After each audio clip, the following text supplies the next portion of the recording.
தற்போது கிடைத்துள்ள முக்கிய செய்தியை பார்த்து வருகிறோம். விருதுநகர் மாவட்டம் நரிக்குடி அருகே சிறுமியை காரை ஏற்றி கொலை செய்ய முயற்சி நடந்துள்ளதாக அதிர்ச்சி சம்பவம் நிகழ்ந்துள்ளது. இது குறித்தான கூடுதல் விவரங்களை வழங்குவதற்காக எமது செய்தியாளர் செந்தில்குமார் இணைப்பில் இணைகிறார். செந்தில்குமார், வணக்கம். இது தொடர்பான முழு விவரங்களையும் பதிவு பண்ணலாம். அதாவது பவித்ரா, விருதுநகர் மாவட்டம் நரிக்குடியை அடுத்த முக்குளம் பகுதியை சேர்ந்தவர் கருணாநிதி. இவர் தனது குடும்பத்துடன் வசித்து வருகிறார். இவருக்கும் அதே பகுதியைச் சேர்ந்த குண்டுமலை குடும்பத்தினருக்கும் கோவில் வரி கொடுப்பது தொடர்பாக நீண்ட காலமாக பிரச்சனை இருந்ததாக கூறப்படுகிறது.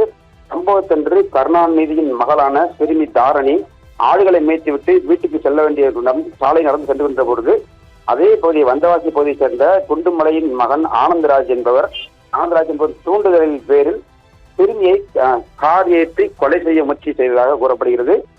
இந்த முயற்சியில் சிறுமி லேசான காயத்துடன் உயிர் தப்பியிருக்கிறார்.